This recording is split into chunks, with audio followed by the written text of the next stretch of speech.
विकास मैदानात सरसावताना आपल्याला दिसत आहेत. तर गोलंदाज आता मात्र वैयक्तिक कोट्यातलं पहिलं संघातर्फे पहिलं षटक, एक यशस्वी धडाडीचा गोलंदाज आपण पहिल्या सामन्यामध्ये पाहिला. ज्या गोलंदाजाने आपल्या फलंदाजीमध्ये सुद्धा एक चांगली भेदक कामगिरी दाखवली होती, तोच गोलंदाजीचा भार सांभाळताना दिसतो होतो. म्हणजे यश हा एक अष्टपैलू खेळाडू म्हणून त्याची गणना केली जाते. ते जय हनुमान करमाळे संघाकडून 2 षटकांचा हा सामना, 2 षटकांसाठी पॉवर प्लेचं षटक नसेल याची कृपया दोघांनीही नोंद घ्यायची आहे. सामना थोडा फास्ट घ्या. अजूनही आपल्याला बरेचसे सामने या स्पर्धेदरम्यान खेळायचे आहेत. या स्पर्धेचा हा अंतिम दिवस असल्यामुळे सगळ्यांचं सहकार्य अपेक्षित असेल. तर सामना चालू झाल्याची पंच खूण करतायत ते विठ्ठल आणि गिरीश, दोन्ही नावाजलेले पंच मैदानावरती आपल्याला पाहावयास मिळत आहेत. यावेळी मात्र शॉर्टपिच पद्धतीचा चेंडू, त्याचा खरपूस समाचार, चेंडूला पाठवलं सीमारेषा पार 6 धावांसाठी. पहिला वयला खणखणीत षटकाराने आपला इरादा स्पष्ट करतोय. आलेल्या आमच्या मान्यवरांचं स्वागत करतोय, प्रत्येक क्रीडा रसिकांचं स्वागत करतोय. तो हा फटका महेशच्या बॅटमधून 6 धावांसाठी.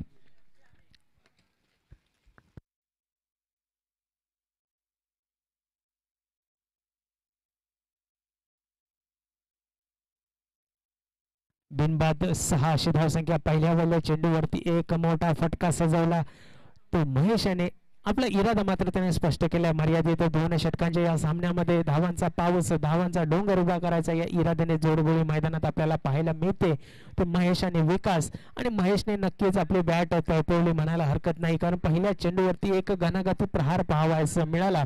तो महेशच्या बॅटमधून शिर्षी संघाचा हा फलंदाज, एक नावाजलेला धडाकेबाज फलंदाज आपण पाहतोय. पहिल्या चेंडूवरती 6 धावा जमा करण्यात यश मिळवलंय. तर सलगचा दुसरा चेंडू यशाचा. यावेळी मात्र पुन्हा एकदा त्याच पद्धतीचा चेंडू, थोडासा बॅटच्या स्लॉट मध्ये न आलेला चेंडू मात्र जातोय डिक्लेअर झोन मध्ये 1 धावेसाठी. फटका मात्र चांगला होता, परंतु मैदानाची आपण पाहणी केली तर नक्कीच काही निर्बंध आखले गेले तर कमिटीकडून. तोच अर्थातच एका धावेसाठी हा चेंडू गणला जातोय. 1 धावेनिशी संघ पोहोचतोय 7 या धावसंख्येवरती. बिनबाद 7 अशी धावसंख्या पहिल्या वल्या षटकामध्ये.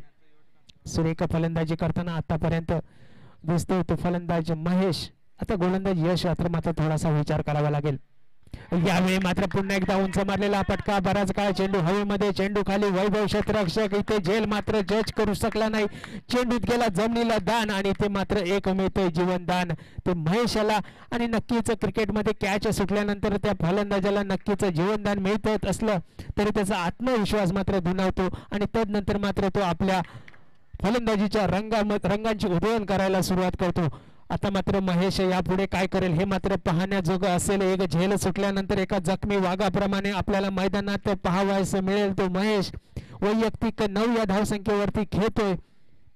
आता मात्र सुरेख चेंडू, आता मात्र सुरेख पुनरागमन म्हणावं लागेल ते गोलंदाज यश. असं 3 चेंडूवरती फटके मारल्यानंतर आता मात्र हा निर्धाव चेंडू गणला जातोय. या चेंडूवरती 0 ही धावसंख्या खर्च करतोय तो यश. एक चांगलं पुनरागमन म्हणावं लागेल. निर्धाव चेंडू टाकण्यात यश मिळवले ते यश. याला नावातच यश असल्यामुळे नक्कीच यश पुन्हा एकदा त्याला प्राप्त होते. पुन्हा एकदा निर्धाव चेंडू, आणि इथे मात्र 5 चेंडूंचा खेळ संपल्यानंतर संघाची धावसंख्या होते ती बिनबाद 9 अशी धावसंख्या. एक सुरेख गोलंदाजीचं पुनरागमन करताना दिसतोय तो यश हा गोलंदाज. आता मात्र महेश पुन्हा एकदा फलंदाजीसाठी तयार. झेल सुटल्यानंतर यावेळी पुन्हा एकदा खोदून मारण्याचा प्रयत्न. इथे मात्र क्षेत्ररक्षकाच्या डोक्यावरून चेंडू गेला मिडऑफच्या दिशेने. चेंडू येऊन दुसरा क्षेत्ररक्षक अडवतोय, चेंडूची फेकी करतोय. तोपर्यंत मात्र 1 धावेवरती समाधान. 1 धावेने संघ पोहोचतोय 10 या धावसंख्येवरती. पहिल्या वेळेला षटकाच्या समाप्तीनंतर संघाची धावसंख्या बिनबाद 10 अशी धावसंख्या. दूर धावसंख्येत पदार्पण केलेला हा संघ. पहिल्या चेंडूवरती एक घणाघाती प्रहार 6 धावांसाठी, आणि तदनंतर मात्र यशाची कौतुक करावं लागेल, कारण गोलंदाजाला मोठे फटके मारण्यापासून वंचित ठेवलं होतं ते यश याने. परिणामतः संघाची धावसंख्या होते ते बिनबाद 10 अशी धावसंख्या शिर्षी संघाची. आता मात्र वैयक्तिक कोट्यातलं पहिलं आणि संघातर्फे दुसरं हाणामारीचं षटक घेऊन येतो तो गोलंदाज दीपक. अजूनही सलामीची जोडगोळी महेश आणि विकास अजूनही मात्र क्रीजमध्ये सुरक्षित असतील. अजूनही विकास याला स्ट्राईक मिळायची बाकी असेल. महेश मात्र आपल्या फलंदाजीला साजेशी अशी कामगिरी करत पहिल्या षटकामध्ये 10 धावा जमा केल्यात आणि आता दुसऱ्या षटकाला प्रारंभ होतोय दीपक याच्या मार्फत.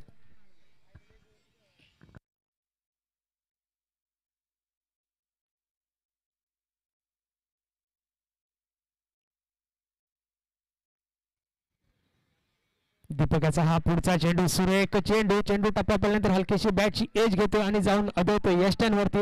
इथे मात्र पहिला झटका बसतो. अर्थातच महेशाला परतावं लागेल. तंबूमध्ये एक चांगली फलंदाजी करत होता महेशाच्या बॅटमधून आपण एक षटकार पाहिला होता आणि तदनंतर मात्र आता संघाची धावसंख्या 1 गडी बाद 10 अशी धावसंख्या. आता मात्र नवीन फलंदाज युवराज मैदानात सरसावताना दिसेल महेशाची जागा घेण्यासाठी. अजूनही मात्र सलामीचा फलंदाज विकास याला अजून त्याचं खातं खोलायचं आहे आणि त्याच्या जोडीला आता मात्र युवराज मैदानात जाताना आपल्याला दिसतोय. दुसरं षटक चालू. अर्थातच हाणामारीचं षटक शेवटचं षटक दीपक हाताळताना दिसते. पहिल्या वेळेला चेंडूवरती विकेट प्राप्त झाली आहे आणि संघाची धावसंख्या 1 गडी बाद 10 अशी धावसंख्या शिर्षी संघाची. उशीर आलेल्या प्रेक्षकांच्या माहितीसाठी आपण पाहतोय श्री गोरक्षनाथ चषक 2025 हा थरार आणि हा सामना भैरवनाथ स्पोर्ट्स शिर्सी विरुद्ध जय हनुमान करमाळे. यावेळी मात्र सुरेख चेंडू स्वतःच्याच फॉलो मध्ये झेल टिपतोय गोलंदाज.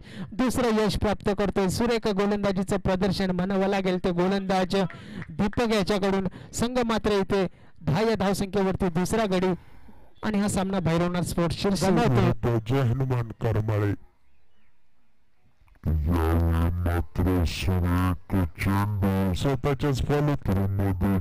यानंतर होणारा सामना स्वराज्य वाकुर्डे मानेवाडी विरुद्ध मानेवाडी. दोन्ही संघ नायकांनी कृपया नाणेफेकीसाठी आमच्या समालोचन कक्षासमोर यायचं आहे.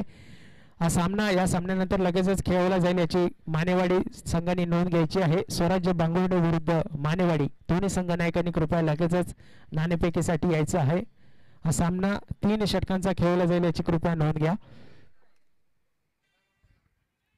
या सामन्याकडे करमाळे विरुद्ध शिर्सी संघ प्रथम फलंदाजी करत आतापर्यंत 10 धावा जमा केल्यात. तर 2 गडी तंबूत परतलेत. आता मात्र नवीन फलंदाज प्रताप आपल्याला मैदानावरती दिसतोय. प्रतापला साथ देईल तो विकास. यावेळी मात्र पंचांकडे दात मागितली जाते अतिरिक्त धावेसाठी. पंच मात्र दात फेटाळून लावतायत आणि इथे मात्र निर्धाव चेंडूची सांगता होते.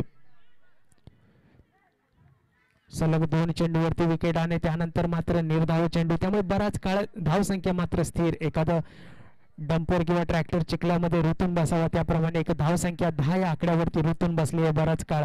3 चेंडूंचा खेळ शिल्लक असेल या इनिंग मधला. या 3 चेंडूवरती पाहायला मिळतील का मोठे प्रहार का गोलंदाजाचं वर्चस्व कायम राहील हे मात्र पाहण्याजोगं. दरम्यान सुरेख फटका स्ट्रेट ड्राईव्हचा हा फटका. तिथे क्षेत्ररक्षक मात्र तैनात असेल. थोडासा क्षेत्ररक्षक फंबल होते परंतु तोपर्यंत मात्र 1 धाव पूर्ण केली जाते. एका धावनिशी संघ पोहोचतोय 11 या धावसंख्येवरती. 2 गडी बाद 11 अशी धावसंख्या 4 चेंडूच्या समाप्तीनंतर. अजूनही 2 चेंडू शिल्लक असतील. 11 ही धावसंख्या 2 गडी बाद. सुरुवात तर चांगली केली होती तो फलंदाज महेश आणि तदनंतर मात्र गोलंदाज दीपकचं वर्चस्व आपल्याला मैदानावरती पाहावयास मिळते. पहिल्या 2 चेंडूवरती विकेट त्यानंतर निर्धाव आणि आता एकेरी धाव. यावेळी मात्र पुन्हा एकदा सुरेख चेंडू. यावेळी पुन्हा एकदा फलंदाज चेंडूला बेट होतोय. चेंडू जातोय यष्टिरक्षकाच्या हातामध्ये. यष्टिरक्षक आपलं काम चोख बजावतोय. चेंडू जातोय निर्धाव. धावसंख्या मात्र स्थिर 11. 2 गडी बाद 11 अशी धावसंख्या. दुसऱ्या षटकाचा शेवटचा चेंडू अर्थातच या इनिंगचा शेवटचा चेंडू पाहावयास मिळेल तो दीपक याच्या मार्फत. आतापर्यंत शिर्षी संघाची धावसंख्या झाली 11. यावेळी सुरेख फटका सजवलाय. चेंडू आम्हाला समालोचन कक्षाला हाय हॅलो करत चेंडू जातोय सीमारेषा पार 6 धावांसाठी. 1 खणखणीत षटकार. या 6 धावांशी संघाची धावसंख्या होते ती 17. 18 धावांची गरज असेल ती जिंकण्यासाठी करमाळी संघाला. अर्थातच 12 चेंडू आणि 18 धावा असं समीकरण. एक चांगली गोलंदाजीच्या जोरावरती धावा जमा करण्यापासून रोखून ठेवलं होतं ते दीपक आणि दरम्यान शेवटचा खराब चेंडू त्याचा खरपूस समाचार गेला फलंदाजांकडून. दरम्यान संघाची धावसंख्या पारावरती तर झाली ती 17 या धावसंख्येमध्ये. अर्थातच 18 धावांचा पाठलाग करावा लागेल तो करमाळी संघाला जिंकण्यासाठी. यानंतर होणारा सामना स्वराज्य बांगुर्डे मानेवाडी विरुद्ध मानेवाडी. दोन्ही संघनायक या ठिकाणी उपस्थित व्हायचा आहे. आमच्या मान्यवरांच्या शुभ हस्ते आपल्या सामन्याची नाणेफेक होईल याची कृपया दोन्ही संघनायकांनी नोंद घ्यायची आहे. तर या संपूर्ण स्पर्धेसाठी ज्यांनी तृतीय पारितोषिक पुरस्कृत केले तेच आमचे मान्यवर श्री रोहित तानाजी शिरसाट यांच्या शुभ हस्ते यानंतर होणाऱ्या सामन्याची नाणेफेक केली जाईल. तर मान्यवरांना विनंती असेल की यानंतर होणाऱ्या सामन्याची नाणेफेक आपल्या शुभ हस्ते करून घ्यायची आहे. हा सामना 3 षटकांचा खेळला जाईल याची कृपया नोंद घ्यायची आहे. स्वराज्य बांगुर्डे मानेवाडी विरुद्ध मानेवाडी असा यानंतरचा होणारा सामना आणि या सामन्याची नाणेफेक जिंकतोय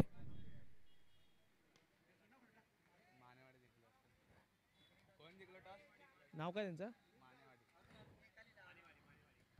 मानेवाडी संघ नाणेफेक जिंकतो. यानंतर होणाऱ्या सामन्याची नाणेफेकीचा कौल मानेवाडी संघाच्या बाजूने लागतोय. तरी मानेवाडी संघाने आपला नाणेफेकीचा कौल लगेचच आमच्यापर्यंत पोहोचवायचा आहे. हा सामना 3 षटकांचा खेळला जाईल आणि आजच्या दिवसात बरेचसे सामने अर्थातच अंतिम सामना सुद्धा आजच्या दिवशी असल्यामुळे आपल्याला थोडंसं वेळेचं निर्बंध असेल. वेळेचं नियोजनानुसार आपल्याला सामने खेळावे लागतील. यासाठी संपूर्ण सगळ्यांची सहकार्याची अपेक्षा असेल कारण मंडळ सुद्धा आपलंच आहे आणि आपण आपल्या या मोठ्या स्पर्धेमध्ये आपण ही स्पर्धा यूट्यूबच्या माध्यमातून लाईव्ह प्रक्षेपण आपण पाहतोय ANP लाईव्हच्या माध्यमातून. तर ही संपूर्ण स्पर्धा जगभर पोहोचवण्यासाठी आम्हाला यूट्यूबच्या माध्यमातून अर्थातच यूट्यूबचं सौजन्य ज्यांच्या मार्फत लाभलं ते माननीय श्री सचिन दगडू शिरसट युवा उद्योजक आहेत. त्याचप्रमाणे Shri Tanaji Dagdu cutting Tanishka financial consultancy मालक याच्या मार्फत श्री सचिन दगडू शिरसट यांच्याकडून यूट्यूबचं सौजन्य लाभले. खूप खूप धन्यवाद. तर आमच्या या स्पर्धेच्या ठिकाणी मान्यवर श्री रोहित तानाजी शिरसाट यांचं इथे आगमन झाले. आमच्या मंडळाच्या वतीने त्यांचा सत्कार केला जातोय.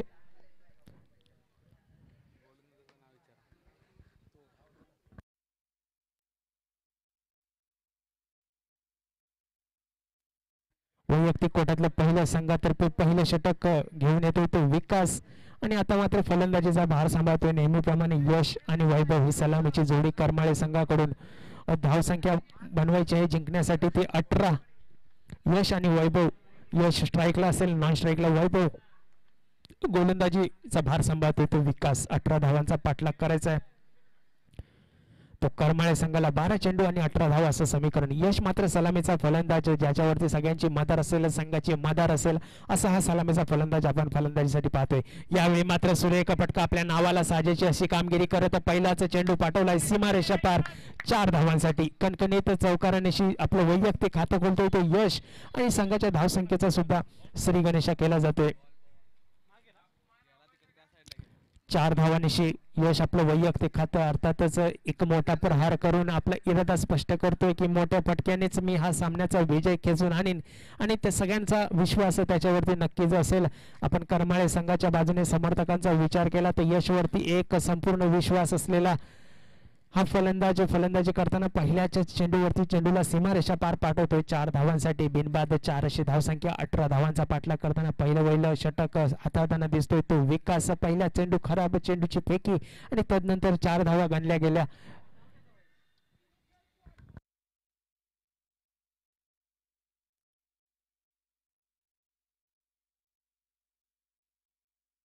यावेळी मात्र सुरेख फटका सजवलाय. चेंडू जातोय पॉइंटच्या दिशेने. नक्कीच चेंडू सीमारेषा पार 4 धावांसाठी. पुन्हा एकदा खणखणीत चौकारानेशी वैयक्तिक 8 संघाची धावसंख्या बिनबाद 8. एक चांगली सुरुवात म्हणावी लागेल यशाच्या मार्फत पाहायला मिळते. करमाळे संघाची 18 धावांचा पाठलाग करताना म्हणजे अर्थातच अजून 10 धावांची गरज असेल. चेंडू शिल्लक असतील ते 10 चेंडू आणि 10 धावा असं समीकरण जिंकण्यासाठी करमाळे संघाला. आता मात्र गोलंदाज विकास याला थोडासा विचार करावा लागेल. 2 गोलंदाज 2 चेंडूवरती 2 खराब चेंडूवरती 2 मोठे फटके आणि तदनंतर मात्र गोलंदाजाचं एक चांगलं पुनरागमन म्हणावं लागेल. चेंडू नीटसा समजलेला नाही तो फलंदाजी. यश याला चेंडू टप्पा पडल्यानंतर थोडीशी उसळी घेतली. परिणामतः चेंडू जातोय निर्धाव. 3 चेंडूच्या समाप्तीनंतर संघाची धावसंख्या होते ती 8. अजूनही 9 चेंडू आणि 10 धावा असं जिंकण्यासाठी समीकरण. करमाळे संघासमोर दरम्यान पुन्हा एकदा सुंदर फटका. चेंडू बराच काळ हवेमध्ये चेंडू सजवला होता, परंतु फटक्यामध्ये ताकद नव्हती आणि परिणामतः इथे मात्र झेल बाद होऊन परतावा लागेल ते यश आला. एक सुरेख फलंदाजी करत होता तो यश, इथे मात्र पहिला गडी बाद होतो यशाच्या रूपामध्ये. संघाची धावसंख्या होती ती 8, म्हणजे अजूनही जिंकण्यासाठी 8 चेंडू आणि 10 धावांची गरज असेल. तर या ठिकाणी माननीय श्री चेतन पाटील यांचं इथे आगमन होते. आमच्या मंडळाच्या वतीने त्यांचं सहर्ष स्वागत असेल. आपण आपला वेळात वेळ काढून या ठिकाणी आलाच, आमच्या स्पर्धेची शोभा वाढविलात, यासाठी आमच्या मंडळाकडून खूप खूप धन्यवाद. आता मात्र जिंकण्यासाठी समीकरण असेल.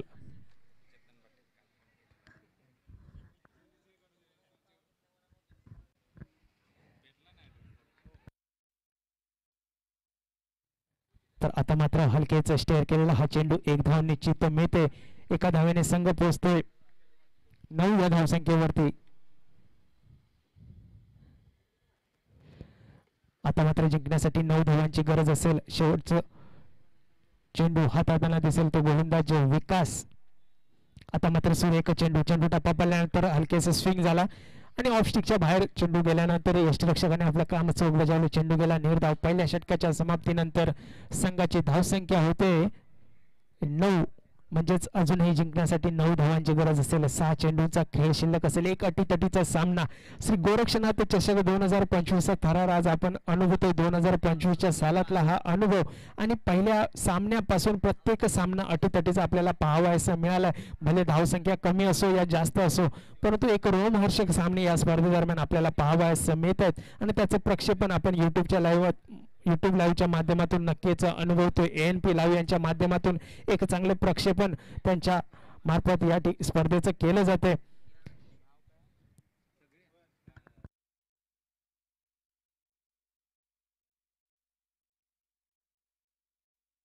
गोलंदाजाचं नाव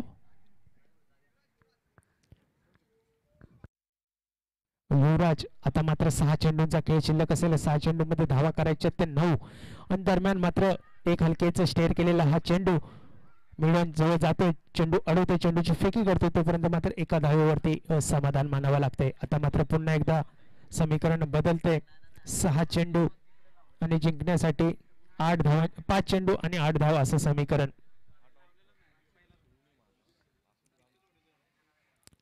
5 चेंडू आणि 8 धावा जिंकण्यासाठी. यावेळी मात्र पुन्हा एकदा हुक करण्याचा प्रयत्न होता. प्रयत्न फसतोय. पुन्हा एकदा बॅटची एज घेऊन जातो यष्टिरक्षकाच्या हातामध्ये आणि इथे मात्र दुसरं गडी बाद परतून लावतोय तो गोलंदाज युवराज. आता मात्र धावसंख्या होते ती 10. अजूनही जिंकण्यासाठी 8 धावांची गरज असेल. चेंडू शिल्लक असतील ते 4 चेंडू आणि 8 धाव असं समीकरण जिंकण्यासाठी. करमाळे संघाला नक्कीच प्रत्येक चेंडू मागे 2 धावांची सरासरी ठेवावी लागेल. करमाळे संघाला जिंकण्यासाठी अर्थातच 2 मोठ्या फटक्यांची गरज असेल ती करमाळे संघाला जिंकण्यासाठी. आणि गोलंदाजीचा विचार केला तर आता मात्र गोलंदाज युवराज आपल्या गोलंदाजीची किमया दाखवण्यास सुरुवात करतोय. पहिल्या चेंडूवरती एकेरी धाव आणि त्याच्यानंतर एक झेलबाद होण्यास प्रवृत्त केलं होतं ते फलंदाज वैभव याला. आणि आता मात्र शिव आणि विशाल 2 फलंदाजांची जोड मैदानात आपल्याला पाहावयास मिळते. युवराजाचा हा पुढचा चेंडू पुन्हा एकदा फुलटोळाची चेंडू आणि त्याचा सुरेख फटका सजवण्याचा प्रयत्न, परंतु तेवढंच चांगलं दर्जेदार क्षेत्ररक्षण आपल्याला पाहावयास मिळते आणि तिसरा गडी बाद होतोय आपल्याला पाहावयास मिळते. युवराजाचा हा पुढचा चेंडू. आता मात्र समीकरण पुन्हा एकदा बदलते. 3 चेंडू आणि 8 धावा असं समीकरण जिंकण्यासाठी करमाळे संघाला आता मात्र गोलंदाज युवराजाचं कौतुक करावं लागेल. पहिल्या चेंडूवरती एकेरी धाव सलग, त्याच्यानंतर 2 विकेट प्राप्त करण्यात यश मिळवले आणि आता मात्र समीकरण 3 चेंडू वरती येऊन ठेपले. 3 चेंडू आणि 8 धावा असं समीकरण. फलंदाजांना आता विचार करावा लागेल. हा सामना जिंकायचा असेल तर 2 मोठे फटके नितांत गरजेचे असतील ते करमाळे संघाला.